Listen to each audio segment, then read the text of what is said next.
Alors, bonsoir tout le monde, bonsoir à la salle, bonsoir messieurs, dames à la maison. Alors, bienvenue à la séance du Conseil municipal sur le budget 2020. Alors, le 18 décembre 2019 à 19h, à l'ordre du jour, au point 1, adoption de l'ordre du jour, au point 2, adoption du budget 2020, au point 3, adoption du programme triennal d'immobilisation, au point 4, publication du budget 2020 et du programme triennal d'immobilisation, et au point 5, période de questions. Alors, débutons avec le budget. Propose l'adoption aujourd'hui. Oui, merci, monsieur Sainte-Croix. Je ne suis pas si pressée que ça, Alors, pour le budget 2020, alors, au revenu. Écoutez, premier point, taxe foncière générale. Donc, au niveau résidentiel et autres, annonçons qu'il y a un gel de taxes pour l'année 2020, donc il n'y aura pas d'augmentation des taxes. Je pense que c'est ce que vous avez tous hâte d'entendre. Donc, il y a un gel de taxes pour la période 2020 au niveau du résidentiel, pour un total de 2 556 500 $. Il y a quand même une certaine augmentation là, si on regarde versus 2019, mais ça se justifie par l'augmentation de la richesse foncière, des nouvelles constructions et des améliorations qui ont eu. Au niveau des immeubles non résidentiels, 764 600. Au niveau du commercial, par contre, légère augmentation de 2 %. Donc, le non résidentiel, le commercial et l'industriel, il y aura une hausse de 2 %. Donc, pour le commercial, c'est un total de 764 600 $. Les immeubles de 6 logements ou plus, 50 800 $. Les immeubles industriels, 43 300 $. Et les terrains vagues desservis, 18 600 $ pour un total de 3 433 800 $. Ça donne une augmentation là, au niveau des taxes foncières générales de 48 600 $. Les taxes de secteur maintenant, aqueduc, 88 000 $. Ça, c'est la taxe d'aqueduc du cœur du village de Percé. Donc, c'est une taxe de secteur qui est payée par les gens desservis par l'aqueduc. Au niveau de l'assainissement des eaux, c'est une taxe de secteur également pour Cap d'Espoir, 1 550 $. Pour un total de taxes sur la valeur foncière de 3 523 350 $. Ensuite, taxes sur une autre base. Donc, tarification pour les services municipaux. Pour l'eau, 208 800 $. Donc, l'unité est toujours à 220 $. Il n'y a pas d'augmentation. Au niveau des matières résiduelles résidentielles, encore à 250 $, pas d'augmentation, pour un total de 484 250 $. Matières résiduelles non résidentielles, 270 $, pas d'augmentation toujours, 116 750 $. Traitement des eaux usées, 192 400 $. L'unité, 280 $, pas d'augmentation. Et le traitement des eaux pour Cap d'Espoir, donc qui est une taxe de secteur, une réduction de 20 $, donc qui était à 320 $, qui passe à 300 $ l'unité, pour un total de 13 500 $. Maintenant, pour les paiements tenant lieu de taxes, au niveau du gouvernement du Québec, taxe sur la vente foncière, 344 000 $. Compensation pour services municipaux, 41 500 $. Compensation pour les terres publiques, 27 500 $. Les immeubles des réseaux, cégep et université, 10 000 $. École primaire et secondaire, 40 300 $, pour un total de 463 300 $. Au niveau du gouvernement fédéral, donc la taxe sur la valeur foncière, 11 500 $. Compensation pour services municipaux, 2 600 $, pour un total de 14 100 $. Donc, le total des paiements tenant lieu de taxes, 477 400 $.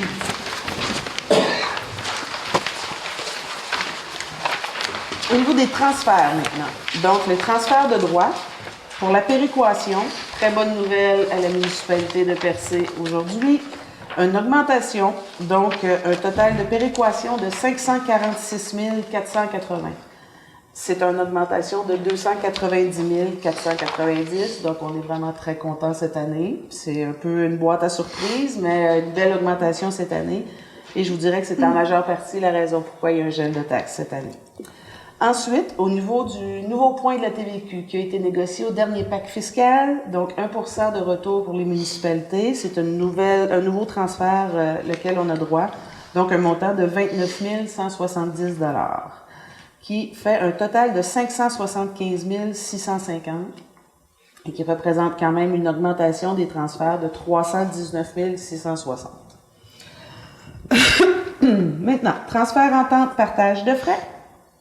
Transport et réseau routier, 299 700, c'est le même montant qu'on avait eu en 2019. Subvention eau potable, égout, intérêt, 60 000 $. Redevance sur élimination, 30 000 $. Redevance parc éolien, 100 000 $. Aménagement et développement, aide conseil, 16 700 $. C'est l'entente avec le ministère de la Culture. Restauration du Prateau, il n'y a rien pour cette année. Et subvention aménagement récréo, récréo et intérêts, donc 73, c'est les intérêts au fait. Je vais y revenir plus tard, c'est les intérêts du financement de Tourisme Québec que nous avons eu pour le projet du littoral. Donc, qui passe là aux charges et on a au revenu et on a l'équivalent là aux charges, on va y revenir tout à l'heure. Donc, 73 000 $. Au niveau pour un total des transferts de 1 155 050. Services rendus. Administration générale, 4 000 $. Sécurité publique, 23 000 $.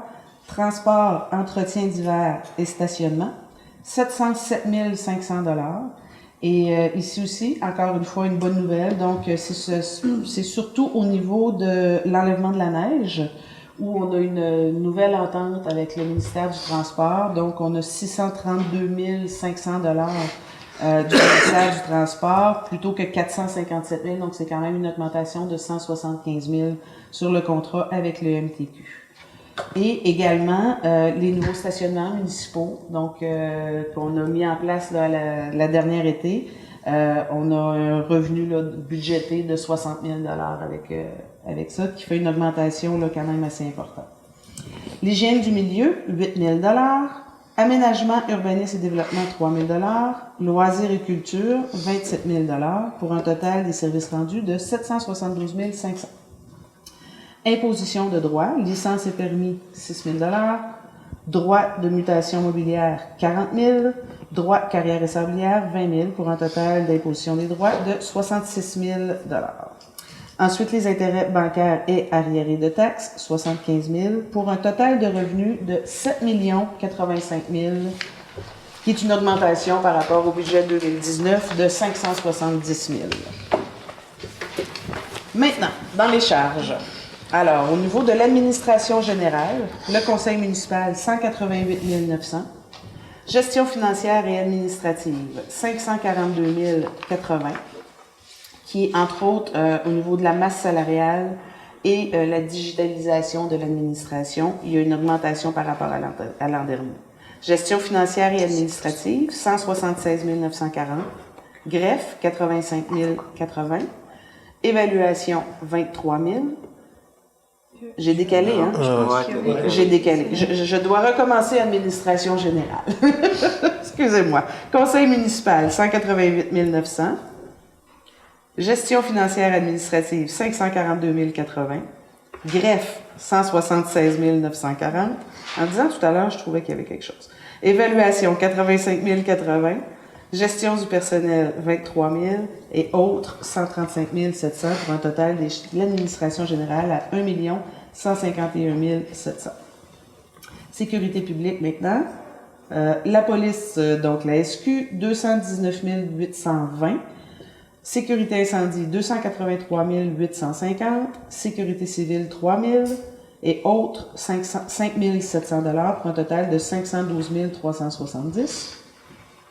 Au niveau du transport maintenant, voirie municipale, 832 550. L'enlèvement de la neige, 950 100.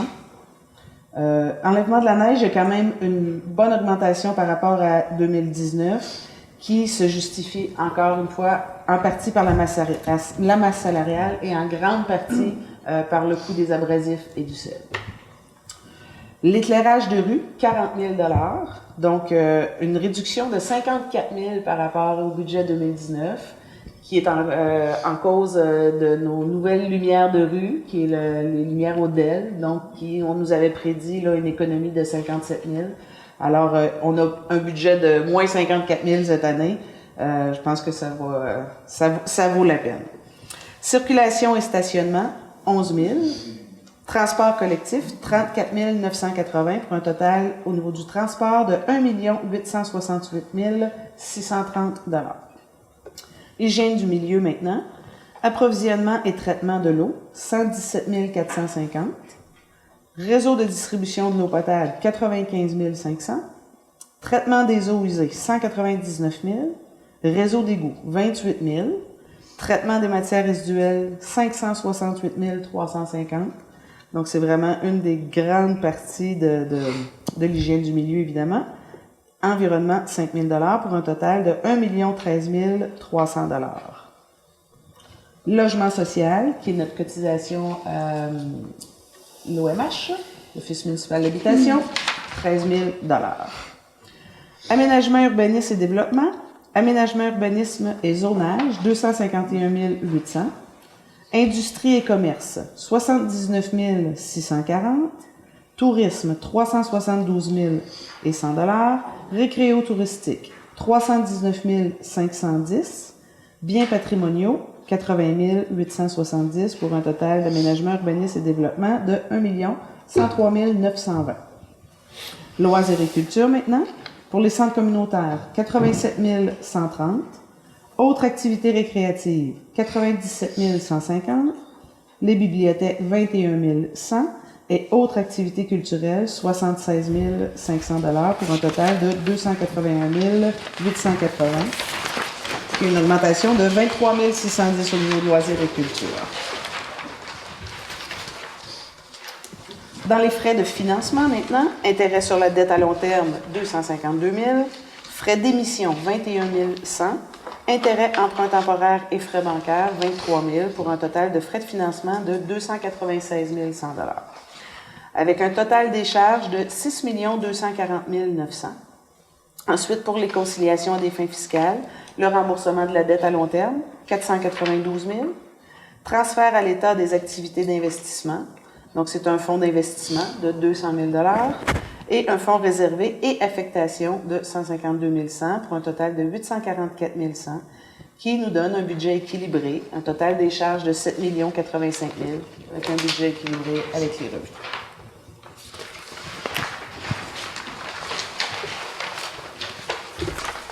Proposeur?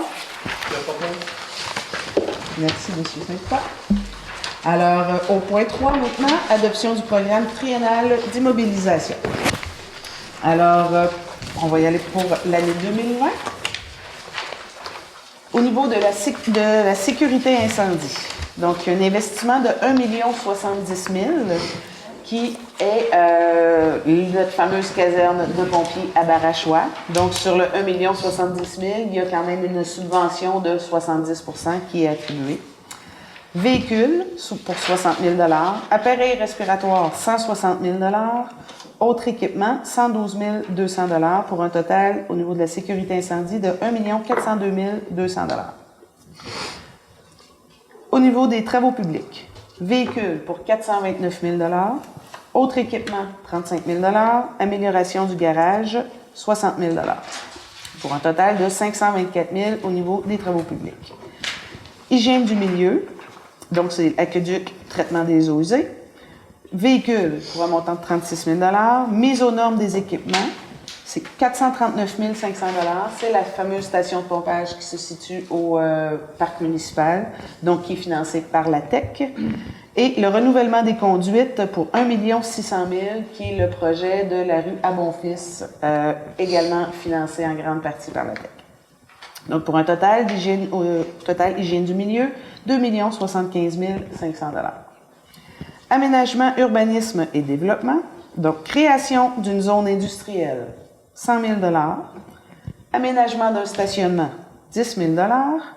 Aménagement du parc municipal de la Rivière aux Émeraudes, 75 000 $.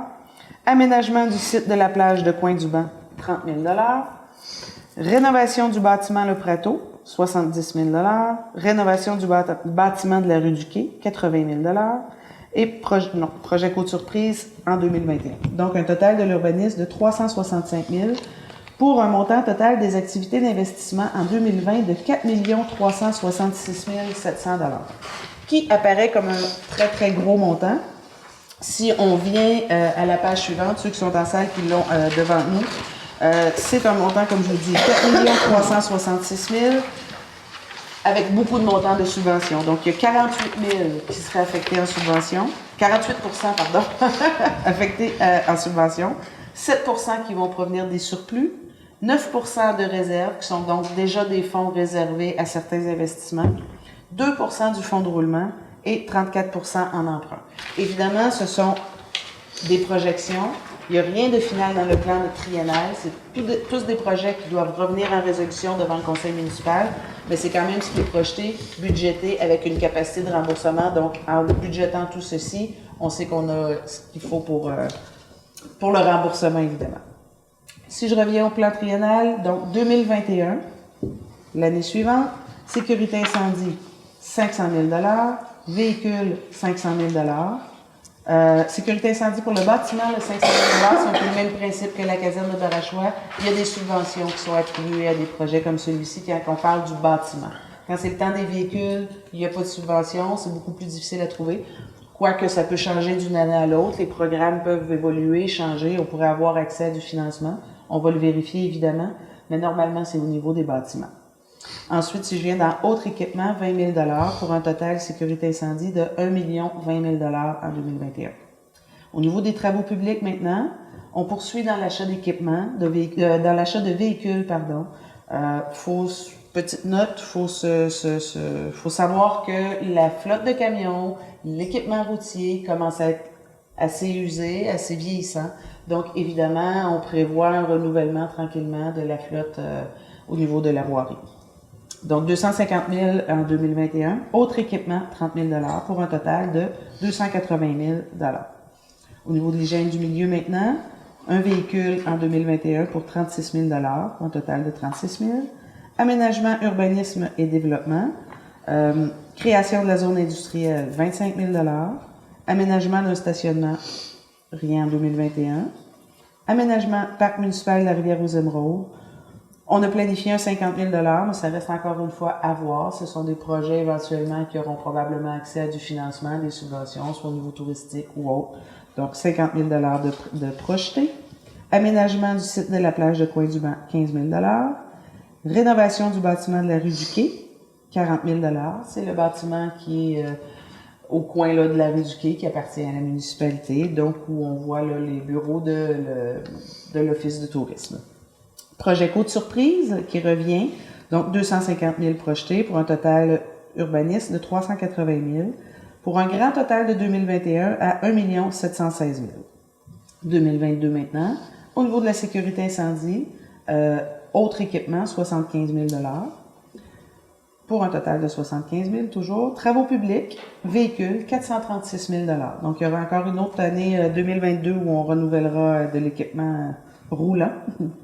Au total de 436. Au niveau de l'hygiène du milieu, rien en 2022.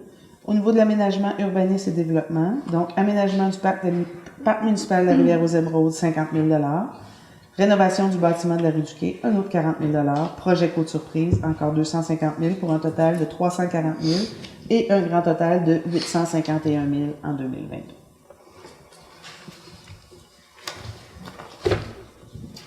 Proposeur? Propose. Merci, Mme Réa. Donc, adoption du programme triennal de mobilisation, c'est fait. Publication du budget 2020 et du programme triennal. C'est ça, comme la loi le prévoit, on doit publier un document explicatif du budget, soit le distribuer à chaque adresse de la municipalité ou le diffuser dans un journal. Ce qu'on fait, on diffuse le document, un résumé un peu dans le journal, et on donne plus d'explications sur ce document-ci lequel on a regardé ensemble ce soir. Lui, il est publié sur le site Internet de la municipalité. Puis le programme triennal est entièrement publié aussi dans le journal et sur le site. Très bien. Merci, Mme Bibert. Proposition? Monsieur Warren? Merci. Alors, nous sommes au point 5, période de questions. Projet à Pointe-du-Bec, c'est quoi ça?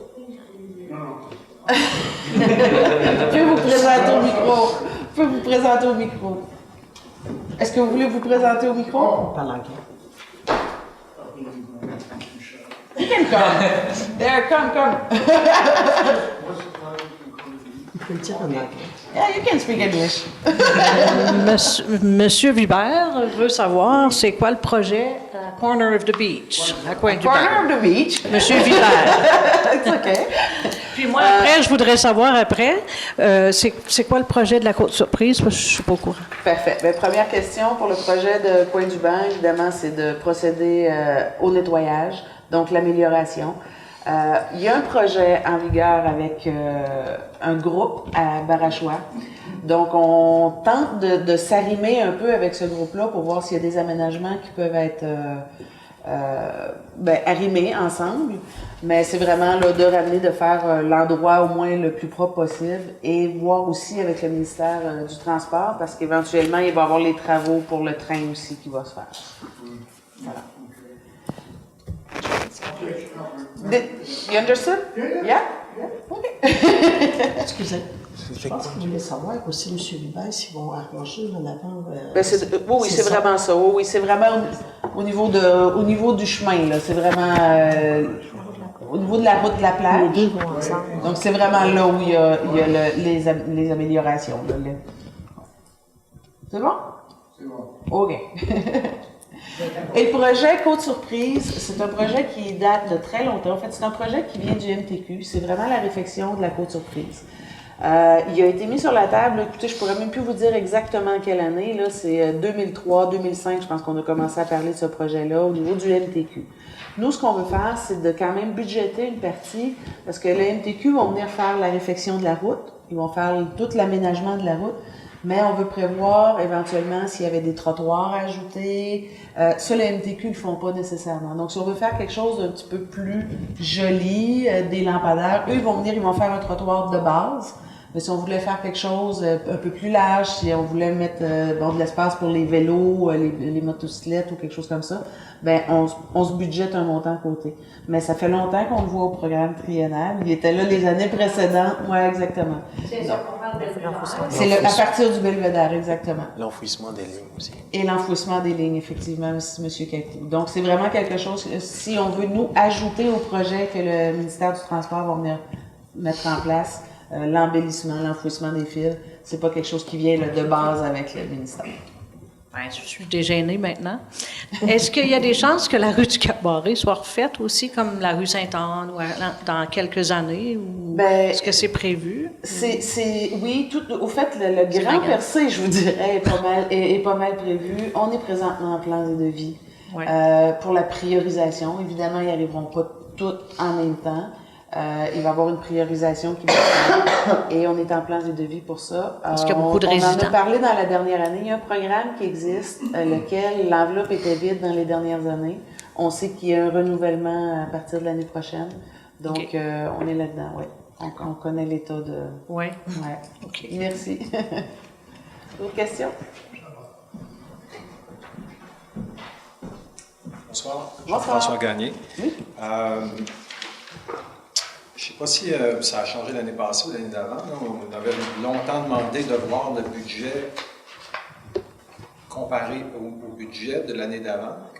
Là, je vois que c'est ça. Mais effectivement, c'est le budget qu'on voit des chiffres. Oui. Je pense qu'avant ça, on voyait le pro forma de ce qu'on pensait pour terminer l'année. Ça se peut-tu? Non. Non. En tout cas, non, madame. C'est le même format. Il y a 3 ans, c'est non? Oui. 3-4 ans? Oui, ça a toujours été le... Y a-t-il moyen quand même d'avoir juste une idée où on se trouve par rapport au pro forma pour l'année, au niveau du L'année en total cours? des revenus? Ouais. Ça va être annoncé avec le dépôt des états financiers. OK. Mais est-ce que ça ressemble pas mal au budget qu'on avait fait? Ou... Oui, ça va. Ouais. Oui. Les dépenses avec? Ouais. Oui. Pour le greffe, c'est quoi l'augmentation? En fait, c'est le poste qu'on a annoncé à l'automne. On est allé en concours pour un poste de procureur. Donc, ça avait été annoncé à l'automne. On est présentement en deuxième concours. Donc, c'est une augmentation salariale, entre autres, liée à ce poste de procureur. OK. Donc, on va avoir un procureur juste à temps plein à la ville? Oui. C'est ça. On a besoin de beaucoup d'avocats. Est-ce que les dépenses qui étaient dédiées aux frais d'honoraires d'avocats avant étaient dans quel compte? Je l'ai ici. Service juridique. C'est dans le service juridique, effectivement. Qu'on a réduit à 10 000 $. On a réduit de 20 000 hein? On l'a réduit, oui, à 10 000 $, mais on a réduit de 20 000 $. Ouais, on a réduit aussi les services juridiques de 20 000 On s'est même gardé un 10 000 mais il était à 30 000 autrefois. Là.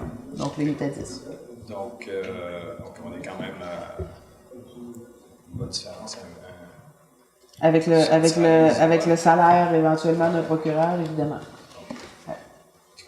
Ce procureur-là va-tu pouvoir intervenir dans des choses comme les conventions collectives et tout ça, ou il va juste se limiter aux affaires juridiques de la ville? Il va pouvoir intervenir aussi au niveau tout ce qui est juridique, au fait, et autres aussi. Là, OK. Ouais. C'est beau, merci. Parfait, ça fait plaisir. Ça va pour la période de questions? J'ai beaucoup de questions. D'autres fois. Alors, merci, madame. Levée de l'Assemblée. Qui a proposé? Doris Réel.